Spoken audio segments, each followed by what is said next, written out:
We're kicking off a brand new week here in the market, and I've got 2, 4, 6, 8 different tickers that I want to share with you today that could be great investments as we roll out a new week of trading. But first, a quick weekend recap, focusing on some of the things that really matter in life. Our weekend started off on a bit of a challenging note. My 16-year-old daughter was doing back handsprings Friday afternoon at school and fractured her hand. So we had to take a quick trip to our urgent care center and got her taken care of. The next day was a little bit better. Caleb and I got to go get milkshakes and take a look at the reptiles and snakes at our local pet store. And my daughter's even brought home a pet frog. So we've got a new terrarium set up and getting used to having an extra pet in the house. We finished up the weekend with a cookout with our neighbors. John helped us smoke a pork loin, which was amazing, so it was fun to get some time with them. I hope you were able to do some things that really matter in life over your weekend. I'd love to hear what you were up to. Could you send me an email, a picture, a video, Rich Retirement feedback at stpaulresearch.com. I hope this was a great weekend for you. Now, let's jump into what's going on in the market for this week. Okay, so as we head into this week, we're at a little bit of a crossroads here in the market with investors kind of trying to figure out what they want to do with all of the information that they've been able to pick up over the last few weeks. So last week was kind of the official end to earnings season, with Walmart being one of the last companies, the last big companies to announce earnings. And this week, or this particular earnings season, we saw some very different ways that investors reacted to the news. Most of the companies that reported earnings beat expectations, and there were many companies that actually their management teams guided higher, meaning they told investors to expect better revenues, better sales, better profits from the company moving forward. Meanwhile, investors didn't really react very well to these earnings reports. Most stocks actually traded lower after the companies reported earnings. And this just tells us that investors got very excited heading into earnings season because we knew the economy was improving, we knew that COVID was kind of slowing down, and that these companies were going to be reporting strong earnings. But now we've got a place where we're sort of at a buy the rumor, people bought ahead of the earnings announcement, and then sell the news, where people were more willing to sell their stocks once the news came in.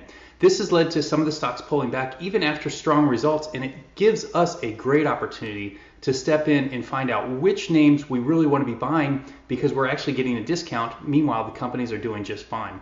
So my team and I are working really hard to kind of sift through these hundreds of earnings reports and find the gems for you that have pulled back unnecessarily just because of the way the traders are moving in and out of stocks. Meanwhile, you can pick up shares of some of the best companies at discount prices. One that I will tell you right now is Apple, ticker AAPL. This is a stock that continues to do very well. The company is an iconic brand. They're minting cash. They're just bringing in cash month after month, quarter after quarter. And the stock pulled back a little bit after the earnings announcement. Apple's still doing just fine. They're still paying a dividend. They're increasing their dividend over time, and that's a name that I would buy at a little bit of a discount right now. You may not see it pull back much more than this. We could see new highs very soon, and it could continue its long-term trend. Another name that kind of bucked this overall sell the news trend is Walmart, ticker WMT.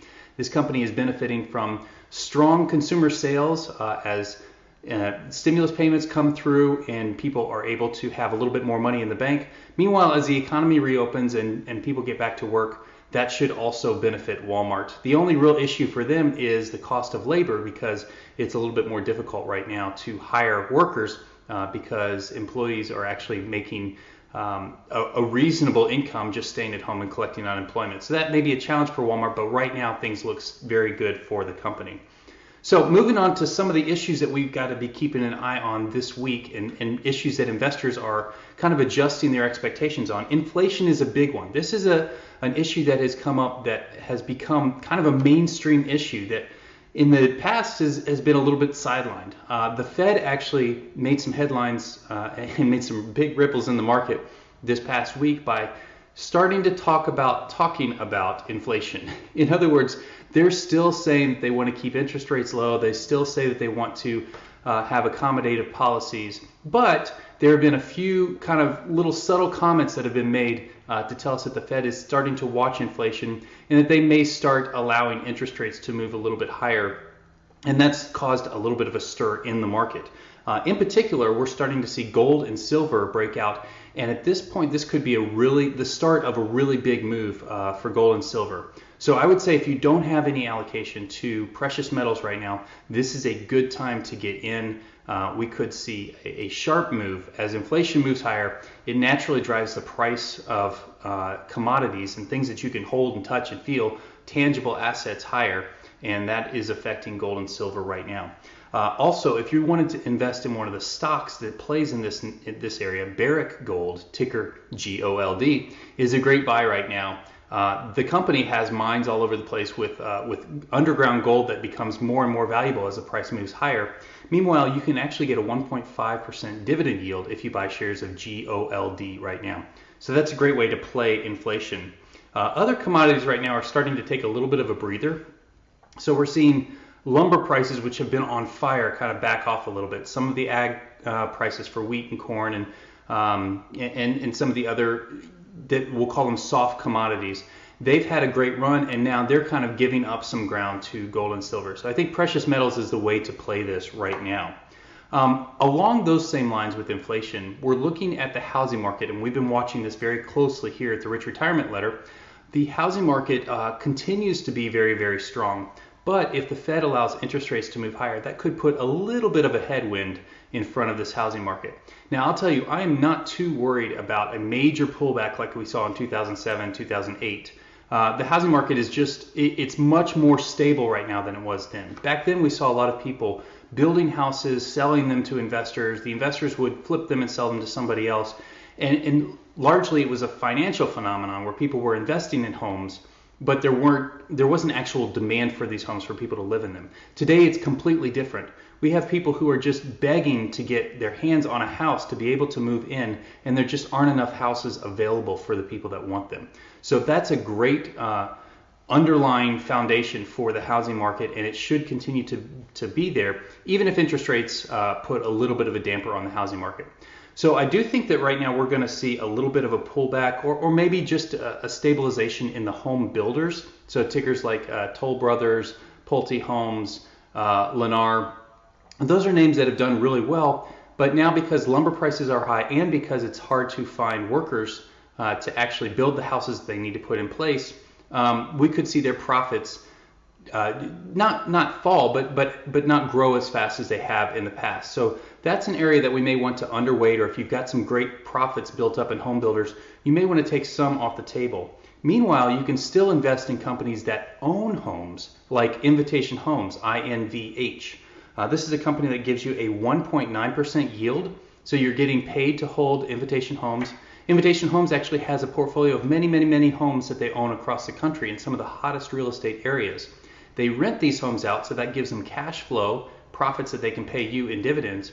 Meanwhile, as the value of these homes continues to rise, the value of Invitation Homes as a company will increase. So it's a great area that's been hot, and I still think you can invest in that name. Moving on, we've got the banks in focus right now, because as interest rates start to rise, banks are going to make bigger profits. Meanwhile, they also do very well as the overall economy increases, because businesses and many of their clients are doing better, so they're able to sell more banking services to these companies. So a couple of names for you there: JPM, JP Morgan Chase. They give you a 2.2% dividend yield, and they're trading really cheap right now compared to earnings. You can buy JP Morgan at 13.6 times next year's earnings, which is a big discount to the overall market. Citigroup is in a same or a similar bucket, ticker C, Citigroup. They give you a 2.6% dividend yield, and they're only trading at 9.5 times next year's earnings. So again, you're getting a lot of profit for every dollar you invest in both of these stocks. The technology area. This is an area that everybody's really excited about, and that there's a lot of movement going on right now. So we're seeing a lot of capital move into big tech, which is the companies that actually make a profit.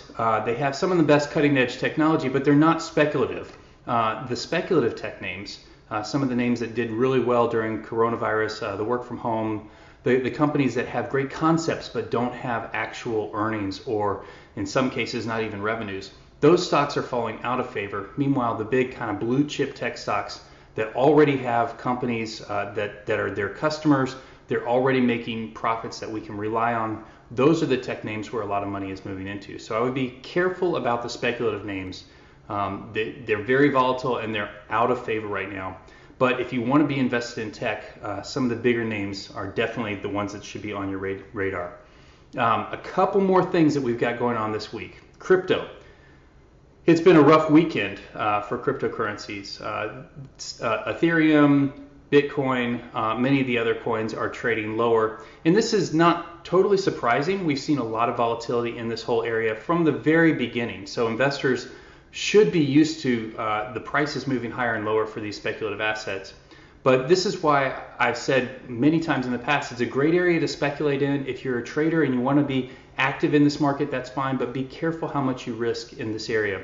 And I would say that's still true today, even more true today. So if you see these lower prices and you think, man, I'm going to bet the farm because Bitcoin is definitely coming back or Ethereum is definitely coming back, don't put more than you can afford to lose in these areas. This is true for every investment, but especially for speculative investments like cryptocurrencies. We're going to probably have to take a little bit of a step back and watch how this area settles out before putting any kind of real capital to work in the cryptocurrency areas. And then looking ahead this week, we've got kind of a lighter week for the market. There's not too many companies that are reporting earnings. There's only a couple economic reports that I'm keeping my eye on. One is the new home sales for April. So we'll get to see a little bit more information on how the overall housing market is holding up, even with these higher interest rates and higher input costs. And then we're also going to get a report on consumer confidence, which is helpful just to see how are people spending their money? How are they expecting things to look heading into the summer? Are they worried about inflation? Those are two reports that could affect the market. Meanwhile, traders are really adjusting to all this information from the past earnings season and figuring out where they want to put their capital to work. Obviously, we've got a lot of great names to be invested in today, and I'd love to hear from you.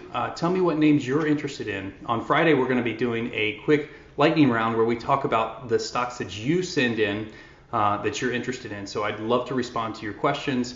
Send me an email at richretirementfeedback@stpaulresearch.com or drop me a note on Twitter. My handle is Zach, Z-A-C-H, Scheid, S-C-H-E-I-D-T on Twitter. Let me know what stocks you'd like us to cover in our lightning round. Thanks for being with us and part of our Rich Retirement Letter community, and I will talk to you soon.